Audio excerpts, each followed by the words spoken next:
Welcome everybody to the Black Renaissance Woman podcast, aka the BRW. I am Dr. B, the Black Renaissance Woman, and I am so excited to have this conversation today with these two gentlemen. So today's episode is going to be based on the documentary United Skates, and I have two folks here who are experts on the topic, I would say. So, gentlemen, let's just jump right into it. So if you could just briefly introduce yourself. So tell us who you are, where you're from, and a little bit about how you got into skating. Yes, my name is Keith Kirkland. I am from Washington D.C., born and raised. Hey. I started skating.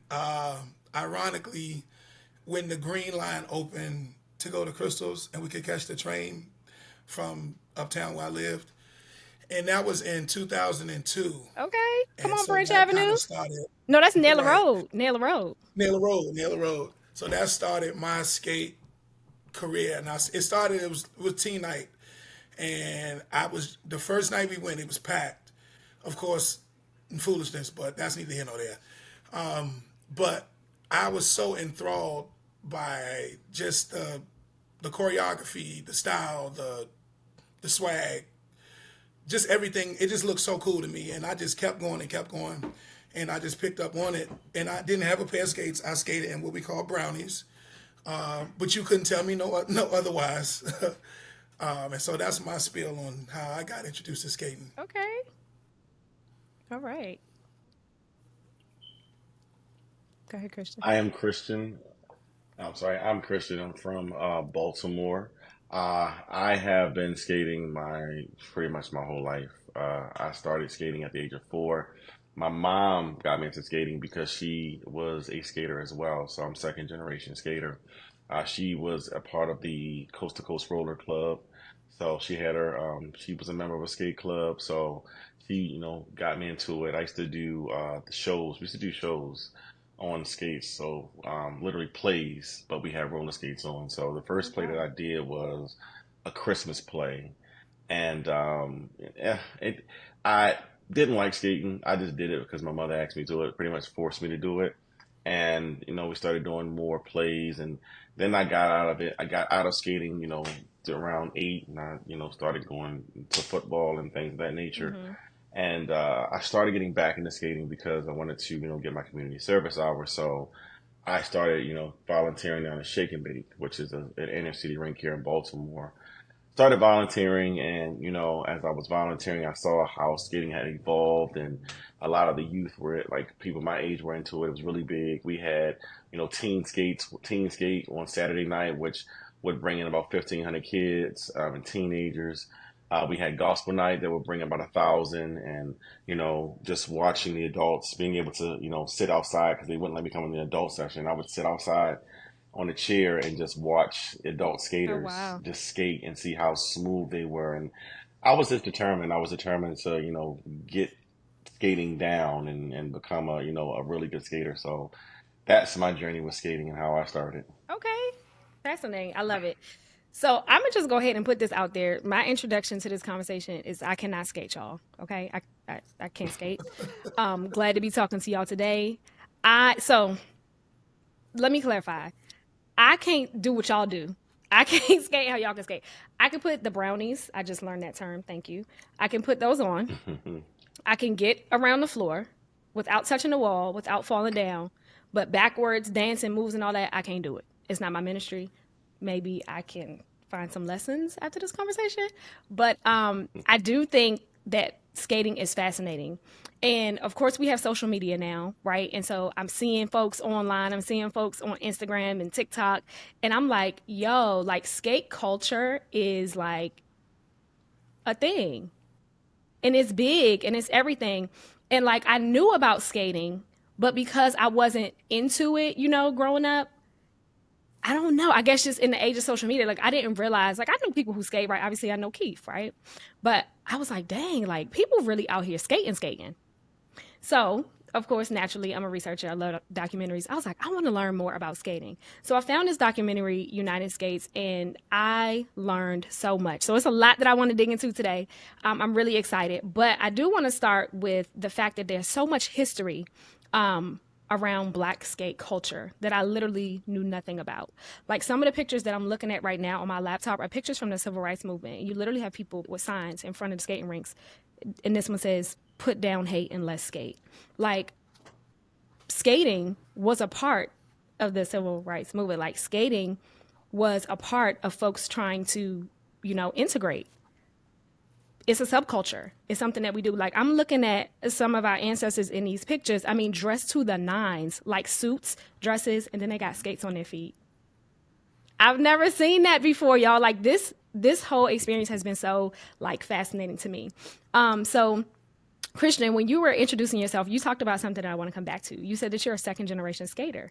You said that your mom was Yes. also a skater. So in this documentary, there's a family in here, and same thing. So a few families, but the one I want to focus on is this mother. She has 3 children, and they are literally, Felicia.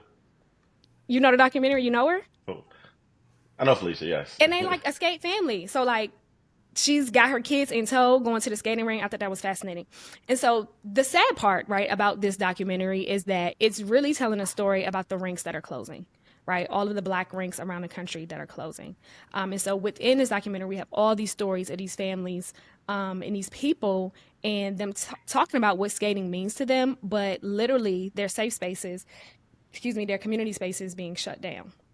And so I know, Keith, you talked about a place that I'm familiar with, even though I'm not a skater, which I think speaks to, right, the impact of skate culture. Christian, you talked about Shake and Bake in Baltimore. I know all about Shake and Bake. I went to Morgan State. So, Baltimore was my home for a little while. But what has been you all's experience, like, with, rinks in your communities? Like, have you experienced spaces that you like to go to being closed? Or what's your experience, you all's experience behind that? Anybody can jump in. Um, I think for myself, and Keith is too, because we're from the same skate community. The DMV is so connected with each other. So it's like when one rink closes down there, it affects us, up here, and when one closes down up here, it affects a lot of our DC skaters. So I mean, for myself and the generation where I came up from, we had a multitude of rinks to go to. Our big three were Shake and Bake, Orchard, and Crystals. So when Orchard closed down first. Orchard closed down first, and that was like our Saturday night, Wednesday night spot to be, to skate. And then Crystals has been through a whole close and For open. real. Shake and Bake has been through closing, opening, closing, opening. So when you go through these different transitions of skating rinks closing, it kills the culture. It kills the culture because people they don't have anywhere to go, for a certain period of time, 6 months, 3 months, a year, they don't go anywhere. They pick up new hobbies. So that the thrill of skating, dies for them. The love of skating dies and it stops a lot of people from skating. So we've lost so many skaters just due to the rinks closing. So that it's really impacted us in the DMV within the last couple of years. Like I said, we've gained, we've lost, and we've gained and lost Crystals and gained it back. We've lost and gained Shake and Bake back. They closed Hot Skates. They closed Orchard. So we've been through that. We've been through that song and dance several times. Yeah. And I think the good or the kind of we lucked up is that DC has the outside rink at Anacostia Park, but that's only available during the warmer months, Weather even though it's permitting. outside. But Right. during the warmer months, is it's really lit, so to speak. Like yesterday, I went yesterday. Uh-huh. So my old coworker, PJ, he has a nonprofit called Link Up, and they started doing lessons during COVID, or they started linking up during COVID, and then that turned into a thing. And so now they do lessons. Point a Hello, plug. because I found them on Link Up. on Instagram and I'm following them. Linked up DC. Yes. That's a plug. They do lessons on Tuesdays, and that turns into kind of a session, so to speak, that's free. People bring their grills, they chairs, the hookah, Like whatever. we So do. it's Like really it black folks turns do. into it turns into a function, and that has been kind of the culture, especially during COVID. But like Christian said, like when Crystal's closed, it kind of forced us down here to go to Baltimore or to go to. I say this: Crystal's is a big rink, is the biggest rink in the area. And so when that closed, now we confined to like a Laurel or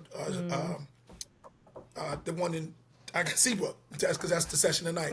But no shade to them because we get it in where we get it in. Right. But it's just Crystal's really spoiled, and even Orchard and Shake and Bake is spoiled the area. And when those rinks are kind of like, well, Shake and Bake and Crystals is, or whatever Crystals is called now, it'll always be Crystals to me. Period. Whatever, whenever they're open, but again, like people may have moved on to other hobbies, or maybe they just lost the love or whatever. So the closing of the rinks has definitely put a damper on the lifestyle, the sport, the community, Yeah. the subculture, whatever we want to call it. So one of the things that that I took down in my notes as I was watching, and I thought was pretty interesting, is that, well, I'll say, from my observations as Black folks in general, there are certain spaces that we hold sacred. I mean, and I'm sure we could sit here and name some of them, but despite whatever is going on, usually, just within our culture, there are spaces that are sacred, that are neutral. In this documentary, in the portion where they were talking about LA, and of course they're talking about, gang violence and things like that, one of the things they mentioned is that skating rinks have always been neutral territories, right? And so that's just how it's been. And so they were saying, like, not even churches and funerals were neutral territory for gangs, but skating rinks were. And so that was something that was really big to the community because it's, people could come down, they could skate, they can get whatever release they want, and they could feel safe. Like, it was really a community space, or really a safe space. And so when, I can't remember which one it was, but one of the skating rinks there was closing, like, folks really took it to the streets. Like, they went down to City Hall. Like, they were marching. They were like, no, like, this is our rink. This is our safe space, and we need this. Like, this is where we're safe. This is where we're safe from gang violence. This is where we're safe from beef. This is our space. We want it. So unfortunately, the rink that they were fighting for did end up closing. But one of the things that the owner, it was called Skate Depot. That's what it was. So the owner was saying, he had owned the rink. He was a white man, but he owned the rink for 35 years. He said he never had any serious incidents at that rink. So I know a lot of times, in a lot of different circumstances, they try to paint Black folks, especially young Black folks, as a problem, right? Or like some impending doom when it comes to violence or something happening. But this white man who was this rink owner was saying, I never had any problems in my rink, ever. People come and they skate. He said if anything happened, it normally happened outside in the parking lot, and most of the time it was people who were actually not even skaters. Right. So it was just other stuff that was happening. And so one of the things that they said to bring that point home, and the difference between like white and Black rinks, is that like his rink was closing, so they knew people were upset about it. But on closing night, they had like the sheriff's department out there. And they're like, why are we doing this? We ain't never had no problem before. So you know what's up now. And so I think that speaks to, although, we have all these subcultures and we have all these different things that we do as Black people, we still have this shared experience in this country, right, of racism, obviously. And so, it permeated into skate culture as well. But one thing that was continuously highlighted in this documentary is that it's a safe space. And like, people go, people skate. Normally, if there's beef or fight or whatever, it's not normally in the rink. I mean, I don't know if you guys can speak to your experience, but I thought that was fascinating. And so when they talked about like the rinks closing and the effects that it had, on the community as far as like gang violence or whatever, I guess that's my next question to you guys. Like, have you seen any impact on communities directly, on young people when the rinks do close? Is there anything, tangible that you can name or that you've seen as an effect of the rinks closing? Yeah, so being as though, okay, I work in education in DC, and so you see the different socioeconomic statuses from, all the way uptown to the tip of Southeast, to Suitland, Neela Road. And so I will say I have been utterly surprised by how I guess you would call them street boys that enter skating, but essentially they just growing up in the culture, or the black kids in the city, or Hispanic kids in the city, or whatever. And you never. That's first of all. I don't. That's judging or making somebody a stereotype. But when I see their love for the community that skating provides, it's like, oh, you're just like me. You just may have grown up somewhere differently, or whatever. You know what I'm saying? I think that goes into the point of safe space. I have never, well, there's always difference of opinion, so I'm not gonna say there's never any issues inside the ring, but it's always for the greater good. Nobody just comes to spoil the session, or at least I've not noticed that. Okay. Any thoughts on that? Yeah, I mean, for me, just growing up as a teenager and seeing how it was a safe haven. It was a safe haven for us. We were in the volunteer program, so back then the volunteer program housed about 40 kids, 40 inner city kids. And, you had adults, that were, employees at the rink, but they would take their time and they would give us a place to come, even though they took it, they gave us responsibilities, they didn't take skating, and being at rink and being a floor guard. They didn't take that lightly. They wanted us to make it. They wanted us to be serious about our job and being on the floor, and really protecting people from getting hurt. So we used to have practice every Saturday, running suicides floor length Mm. down the rink. They were like throwing trash cans on the floor like they were bodies, just so we could learn how to hockey stop, how just the turn out of turns, and just different things of that nature. And these adults took time with us, to help us and keep us off the street, because a lot of kids didn't have mothers and fathers. A lot of kids didn't know where their meals were going to come from that night. So we had a place to come, get a slice of pizza, something to drink, whatever, hot dog, whatever it may be, Hmm. and be able to garner relationships with adult males and females that kept us off the street. And it became a point in time where Shake and Bake changed hands. They changed ownership hands, and a corporation came in versus the city having it. Mm. A corporation came in and they cut the program. Once Oh, they cut the wow. program, it pretty much, you know, it pretty much dissolved that safe space for a lot of people that were into skating. And I could say a lot of people that I skated with when I was a teenager, they either did, Mm. in jail, or just don't even skate anymore. So the effects of these, rinks closing and having being a safe space for a lot of kids, Yeah. it does play a huge, and does put a huge impact on the community, because a lot of these kids, like I said, they go out there and start selling drugs. Right. So you're selling drugs in the community that you lived in, and you played that, you played in, and now when you look outside, it's just nothing but just despair Hmm. and just poverty. And like nothing to do. That's it. Like a lot Hmm. of times I think we talk about like, well, what does it take, because I'm an educator as well. So like, well, what does it take to get our kids interested in school or to get them off the streets or whatever? They need stuff to do.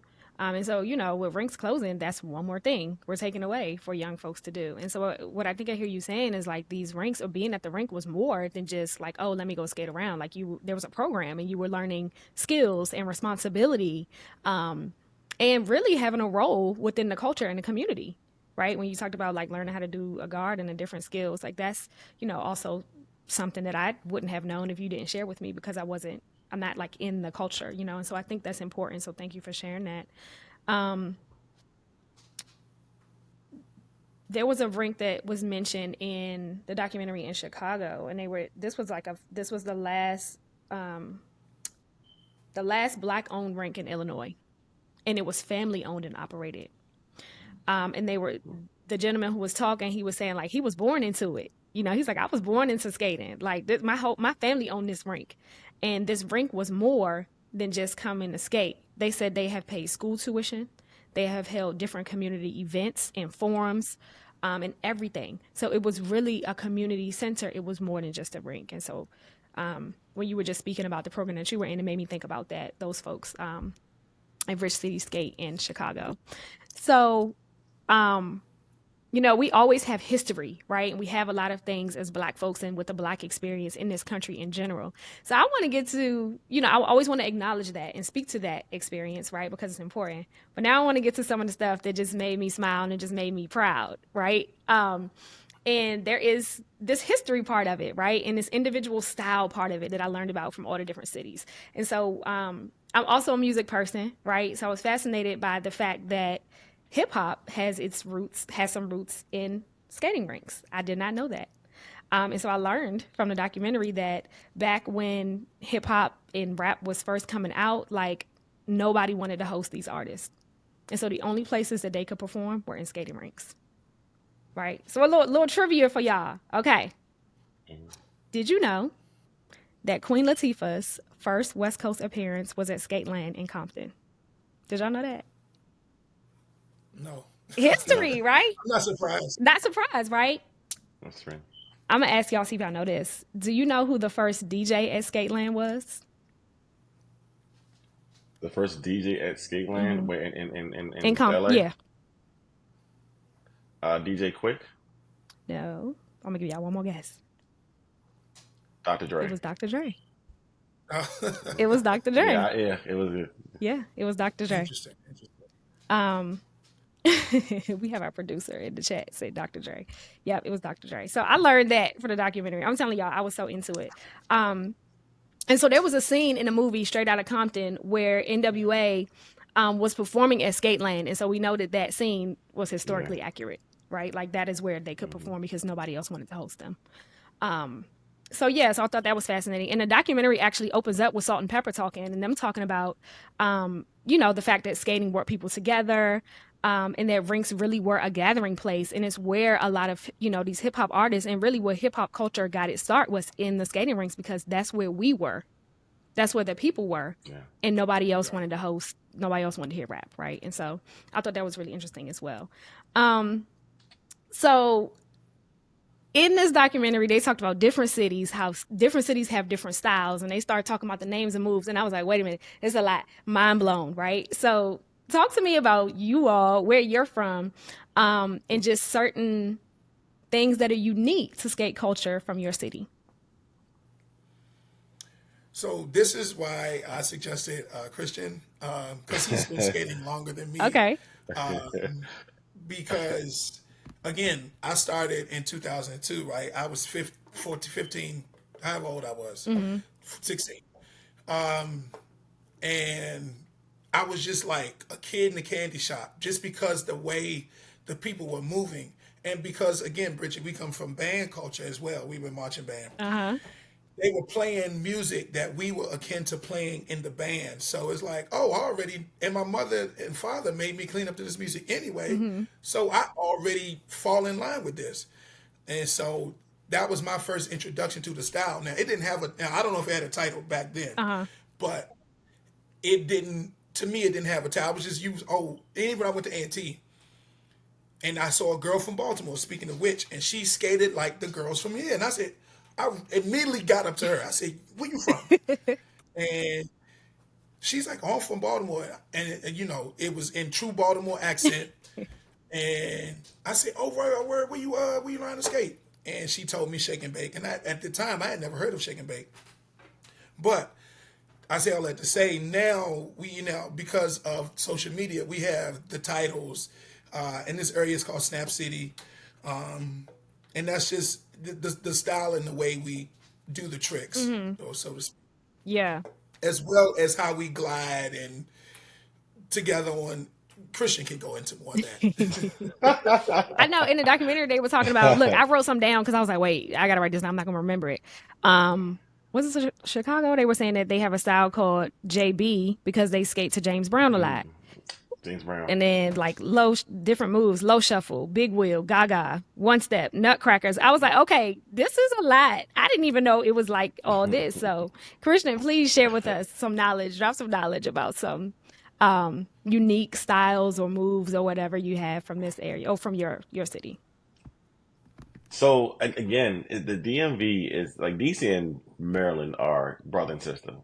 DC and Maryland are brother and sister. It's just, and I know a lot of times we, sanction people the cities that are outside of Baltimore, like it's like Baltimore and then DC, Uh-huh. because Upper Marlboro, we consider Upper Marlboro DC, we consider Largo DC, but And Keith is like, Maryland. no, we don't, because we don't. But no, We say it's the us in DMV, Baltimore, and then we say when we do, yes, and then we say Baltimore. Like I know being from it, like yes.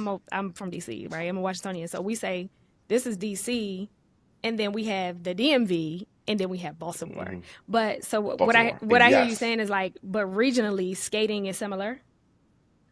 So our skating styles are the same. Yeah. It's the same because we're so close together, and right now, as Keith said, it was the birth of Snap City, and all that. That came about in the mid 2000s, around 2010, 2009. We had a skater that coined the phrase Snap City, and it just blew up from there. And history for us, I've been traveling, and I know Keith travels as well.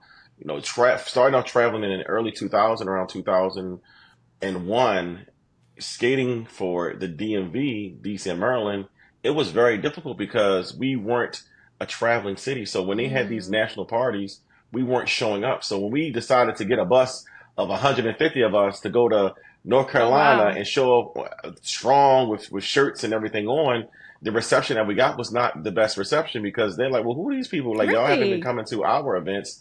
So, we got water thrown on the floor during our roll. They have something called roll call. Hmm. So roll call is when every state, gets the opportunity to come out and display their skill set. So when it came to us coming out on the floor, they would throw water on the floor. Other cities would get 5 minute roll calls. We would get a minute roll calls, and they clean the floor to let's get the floor. So to Wow. see where we started in 2000 to now in 2024, Hmm. to be, our style snapping is just the hottest, that's one of the, if not the hottest, one of the hottest skills, or brands of skating out there right now, that everybody from every state is trying to learn it now. Okay. So uh, for me, I always, now how I preach now to the younger generation is that, I understand everybody wants to snap, everybody wants to turn, everybody wants to show out, but we are so much more than just snapping. We are a city of striding, Mm. gliding, artistic skating, doing, routines in the middle. So we are so much more than just snapping. And I'm now, a lot of the youngest, what we're trying to do now is we're trying to get the newer skaters, not even the younger skaters, the newer skaters, because the pandemic birthed a lot of new skaters to us. Oh, So okay. we're trying to get the new skaters in the mindset of, okay, we know you can turn, or we know you're trying to turn and snap, but what about doing an eagle spread, or skating backwards, or partner skating, couple skating, Mm. two people partner skating. We're trying to Yeah. get them into the basics. Nick, can we talk about that partners game real quick? Because I be looking at these people on Instagram. I be like, that looks so sexy. I be like, it looks so smooth, and like I need to take some lessons because I want to learn how to skate like that. I mean, and also, It's different levels of it, though. It's different levels, because it's like, again, it's regional, because I'm sure what you've seen probably online more so is the backpacking, when you'll see people skating backwards, and a woman will be in front and a man will be behind her, and he's got his arms around her waist, and they're just they're swaying and it side to looks real side, flowy and and sensual and and like, it's flowy and Yes. sensual and sexual. See, us, we're not like that up here. That's not our style. hmm. Our style is more so of a, we're skating, we're skating, woman in front of the man, skating around the rink, and just like we're one. It's like your bodies are intertwined with each other, and you're one. Your moves, your steps are matching each other's steps. There's a glide, there's a stride to it. So that's couple skating is my favorite. That's my favorite special. I love couple skating. I love it. This couple skating here is just so different Hmm. and unique. And it's funny because people out of town say, "Why y'all skate so fast on couples? Why y'all moving so fast on couples?" The And music we're is like, different. "No, we're really not. Unless you're doing optional couples, then if you're really skating with a partner couples, you should not be going fast on a slow record. You shouldn't be." Right. So it's a regional thing. It's regional. Okay. So for those of us who don't know me, can you you kept saying snapping. Like tell what is snapping? Like can you describe what that is? Keith, go ahead. Because you So were like the youngins, it's and a you're trying to tell method them like you of don't have to just snap. You can do. And I was like, okay, well, shit. Well, I clearly don't know what snapping is. so it's a method of turning with your like in quick succession on the front of your skate or the back of your skate, and like other styles or states or cities, they'll call it pivot or pivot turns or whatever. Mm-hmm. It's all the same fundamental move, but the way we do it, and I always like, again, like Christian said, like I always, when I see the younger people or people learning, I'm like, look, you have to learn. You can do the moves all day long, Mm-hmm. but you have to put some style or finesse or some you into it. Like you can't, because you'll look like a duck out of water. You know what I'm saying? You'll look awkward if you don't. And so, like, to me, like, and they always call me OG. I don't even know how I got to this place. I am not an OG. I mean, I'm 39. You know what I'm saying? I'm not young, but it's like, yesterday, what's up, OG? I said, no, wait a You're minute, like, who who you the hell talking is OG? to? Hey, like, what? So, but but I pour into because coming from the education standpoint and just how, and I'm slightly jealous, Christian, because I didn't start at a younger age, and I didn't I didn't feed into crystals back then. We went for a birthday party in there, but that wasn't really my parents didn't skate, and so like I didn't get that. What I'm giving back to the to people coming under me, and so yeah, I just always say like put you gotta listen to the music, and if the music compels you to do a move, then you do it. But I say all that to say I don't went down the rabbit hole. Snapping is just essentially turning on your foot in quick succession, front of the skate, back of the skate. Got it. But it involves moves like he said, the eagle spread, or skating backward, or the breakdown. Yeah, Yeah. you'd have to see it because I mean, Got one thing. I Yes. can say, Mm-hmm. but you have to see it in how it looks Yeah. versus how I'm explaining it. Y'all know I've been looking at all these I mean, videos, YouTube, Instagram, and I'm like, it's fascinating because it's really it's skillful. Like I'm looking at this stuff and I'm like, I know I can't do this. And so that's the that's the other thing. So when we're talking about skills, and so like developing skills requires practice. So what can you all tell me about the effort that goes into before you go skating, or if you go to like the national parties and stuff like that. So can you talk about the effort that goes into what you do?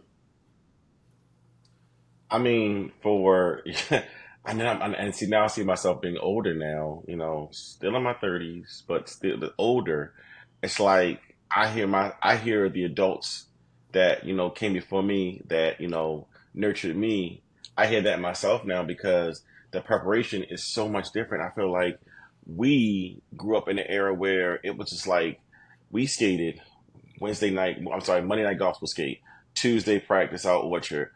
I'm sorry, yeah. Tuesday practice out Orchard. Wednesday at Shake and Bake. Thursday at Mm. Crystals. Friday was our break. Friday was the break. Saturday you had 6 hours. You had 5 opportunities to skate. You had practice skate. You had matinee. You had second matinee. Wow. You had teen skate, and you had a late skate. Sunday you had matinee. You had adult skate if you could get in, or go out Orchard on their 7 to 10 session. So it was so much. It was so many sessions and so many opportunities to dedicate yourself to skate. Some of us skated 6 days a week, Mm. and it's just the preparation. I mean, and even not, because again, my generation, we had just started traveling again. So, preparation for like going out of town, now it's more so of, it's different now. But back then, it was, you wanted to have the crew together. So we all going in unison. Who making the shirt? What shirt? Well, who making Y'all the know black shirt? Who folks need a driving shirt. down? We need a shirt. Y'all see, I Yes. got my shirt We on need today. Who? Yeah, I got my shirt on today. We need a Exactly. shirt. Yes. Yes, we need to get a shirt. We need to know who driving what. We doing this. What hotels we staying at? What parties are we going to? To attend. So it's the preparation. I don't really think it's a high preparation now for the skate parties. I mean the skate parties now. I mean it really, because again it's generational. Now, and I question and I challenge the skaters now because we have, me and Keith have a friend, Ashley and Tevin. they do a situation where it's called Kings and Queens, where it's a competition. Mm, So they have competitions for all age brackets. So you have it for the 8 to 12, the 12 to 16, the 18 and older, women's and men. So I watch. The frustrating part for me is that I see these guys, that are younger than me. I see them posting their videos, coming to the sessions, and practicing and skating. But when these competitions come up, they're nowhere to be found. It's mm, like you say you're the great. You say you're the best. How can you be the best if you have not beaten the best? mm, For me, skating in the era where it was competition wasn't a dirty word. It's like now competition these days is a dirty word. Oh, I don't like competition. Skating is so fun. It should be fun. Skating is still fun for me, but I come from an era of competition. I like to be in competition. Why am I here 6 days? Why am I spending 6 days a mm, week at the rink practicing? Why? What I have to show for it? So for myself, I've won 5 couples competitions.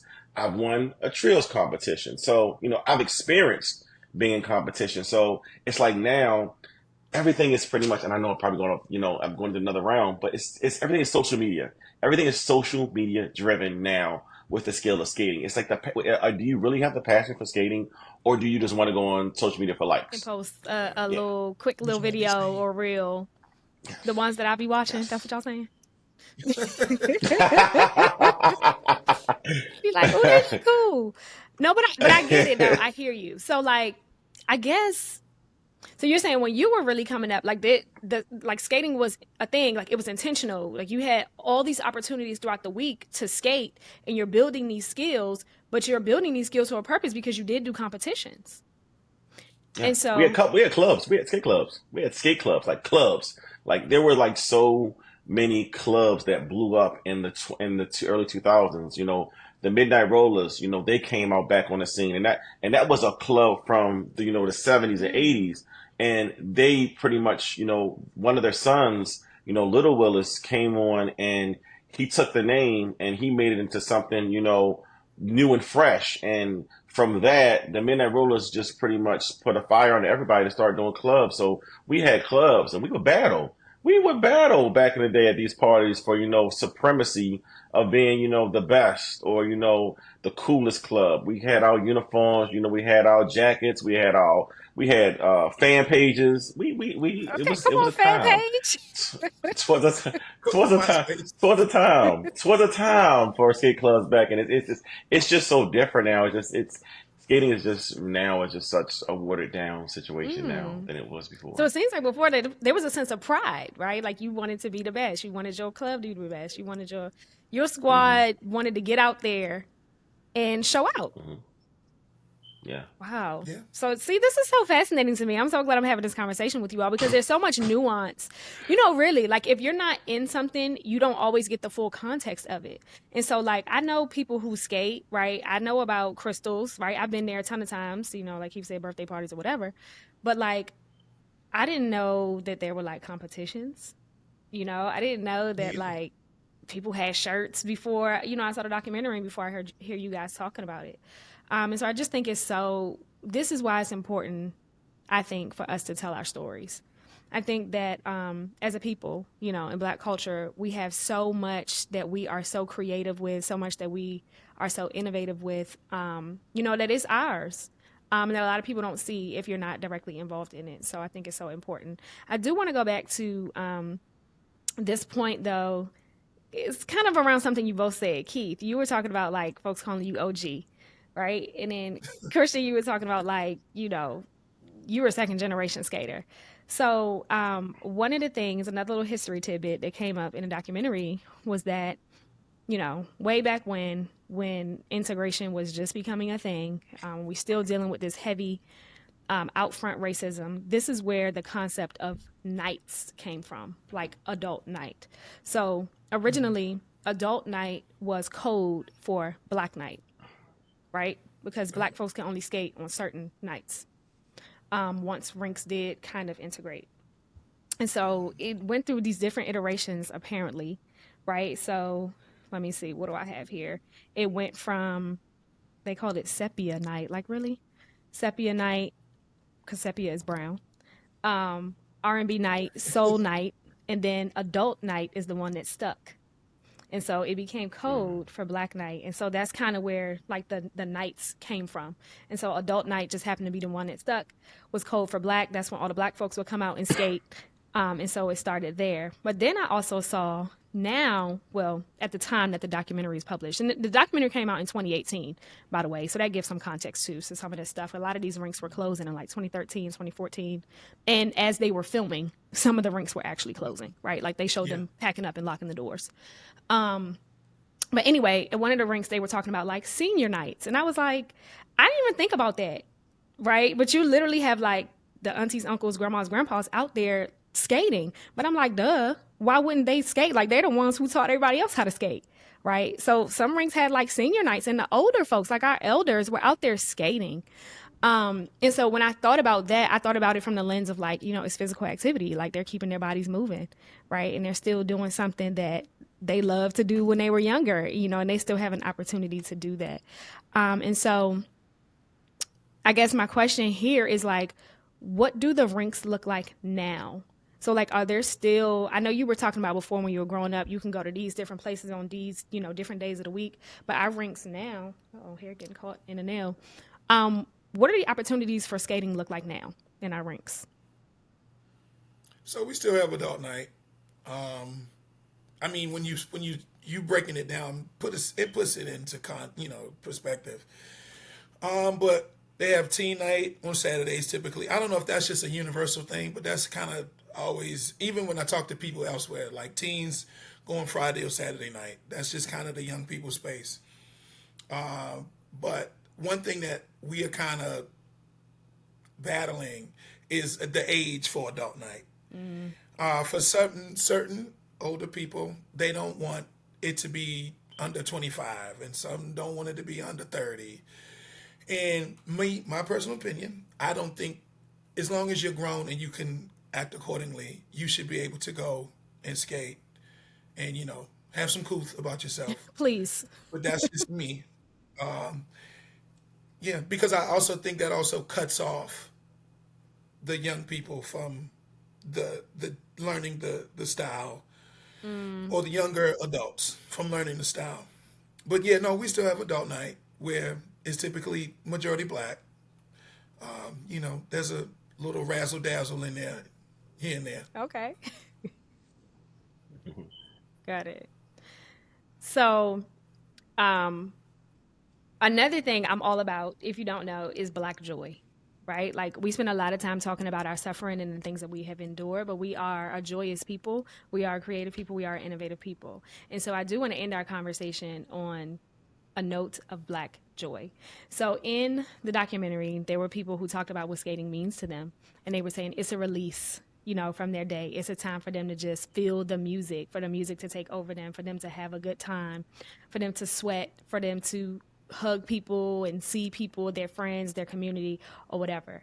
So to end out our conversation, and of course, before I say thank you all, can you all tell us what skating means to you?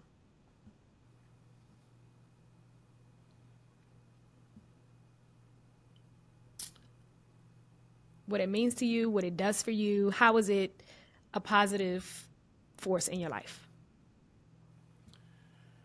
Well, what it does is make my knees hurt You know because what? I guess See, I'm OG. OG, okay. No, but it's all of that without sounding cliche and repeating what you said. It's a release.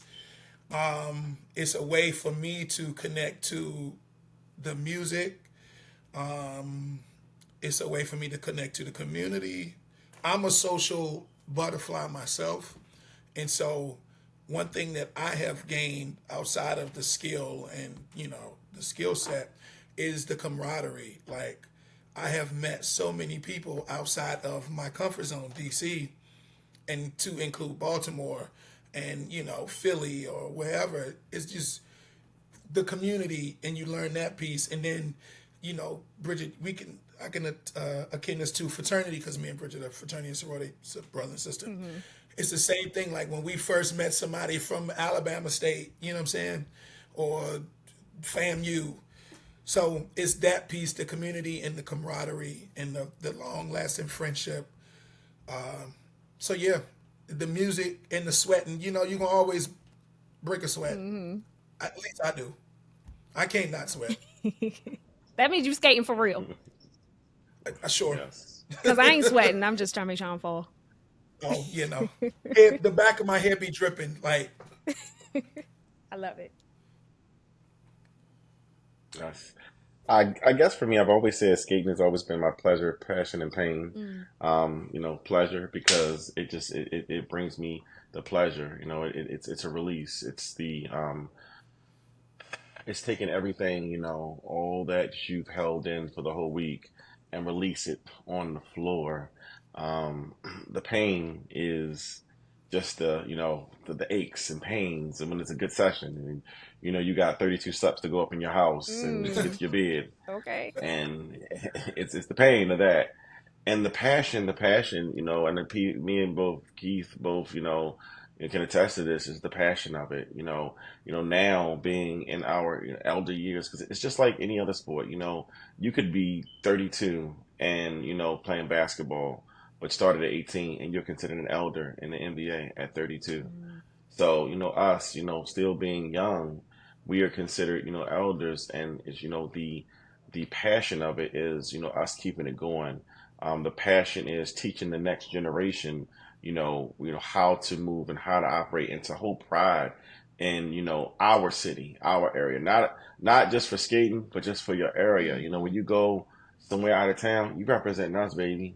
You represent the DMV. So, have some pride in yourself. So, that's been big for, us as older skaters Uh-huh. now to, carry the passion of it, just to teach the young ones the passion there. It's more than just likes on Instagram. There's more. It's more than just, being on camera or, being in a, a music video or a movie or whatever. It's the pride and passion of, what we do, because we all coming in together for one common goal. And, just like Keith said, we've made so many connections, and it's like a family. It's like a family. They have OGs, and the new thing that's just blown up in this area is aunt and uncle, auntie, uncle. Mhm. Auntie. People that you've known for years. Or a Yeah. lot of the younger skaters that don't have family, they look into folks saying auntie, uncle, auntie, hey aunt this, aunt. It's a family, and it's a beautiful thing that skating has evolved into this family now for people that don't have family, and for folks that do have family and just want to bring in more family to spread their love to one another. So that's what skating is for me. Love it. Thank you so much. And before we leave, if there's any organization or anything regarding skating that you all want to plug, feel free to do so. I know Keith, you talked about the link up. So they are. Uh, Although I'm not a part, No, it's me and fine. the, the, Listen. the founder, we just used to work together. Yeah. But to me, I really, really appreciate what they've done, because they took the pandemic and turned it into a good thing, because again, it introduced something that we hold sacred and made it a big thing. Hmm. You know what I'm saying? I'm sure it brought business to the people who sell skates. It brought business to the rinks once they open back up. So yeah, I would just like to, shout out the link up. I know Christian said he wasn't doing no more parties, but Christian just did the I'm little retired. You function retired? I'm retired. last month, and it started a firestorm with between his crew and another club, and the lead up to it, or the post of it, was so funny. Oh my goodness. And when you can connect and reach the people, whether he wants to do it or not, I'm gonna give him his flowers. He has the Thank ability you. to bring the Yeah. people together in a good way, and it's always just a good time. What I'm saying? Good. There's no weird energy, no beef. Yeah. Love So it. I'm Thank you. plugging him in. All Uh, right. Thank you. I appreciate that. I'm retired though. um, But I'm retired. I'm retired. I'm retired. I'm setting up. That situation was, it was intentional. It was intentional for what was done. And, it just wasn't me. I am, sometimes I'm just a person seen, but it was intentional. It's intentional because we birthing the babies now. The ones are out now. I'm not a part of the ones. It's just that the ones was my child and I released them into the world. So they're my babies now. So, just like it was done for me, that was done for me. There would be no skateboard scene without, Miss Brenda Travad, Putts and, Eric's and, Willis's and people like that, gave me an opportunity. So that's just me birthing, and paying it forward to the next generation. So I appreciate the flowers. I definitely do. But, I just want, to support rinks. Support the rinks. Get out there and support the rinks. Support these nights. There's so many nights that can be supported, and because like the video show, you seen that board that they had in the movie of the whole United States, and how it was lit up green, and then as the rink started closing, it just and it just started close, and then it just was like pretty much spots in the area. So we don't want that to happen here. So just anybody that's going to watch, anybody that's watching this is going to watch it. Watch it back, whatever. Just, if you're interested in getting skating, you see these videos, get out there and support these rinks. Come on nights, that, foster to whatever you like. If you're an adult and you want to come out to the adult session, there's tons of adult sessions. If you want to come with your family, there's family sessions. If you don't like listening to circular music, there are also gospel sessions that do cater towards playing gospel music for people that don't like circular music. So just support the rinks and support these DJs. We have a plethora of young, up-and-coming DJs, DJs that are now that are, that are black, that support our black folks. We want to support our black folks and bring those dollars in. And, just like with the rink, like Isaiah Skate House, just just opening back up. Support that rink, support Seabrook, support Shake and Bake, support, Lanham, all these rinks. We have opportunities to skate. And, if we don't support them, they're going to close. Right. Absolutely. Keep like skate culture alive, right? Well, with that, we're going to end the episode. Thank you, gentlemen, so much for joining me. And thank you so much for teaching me so much about your passion and what, all goes into skating. Thank you so much. You're welcome. Thank you for having me.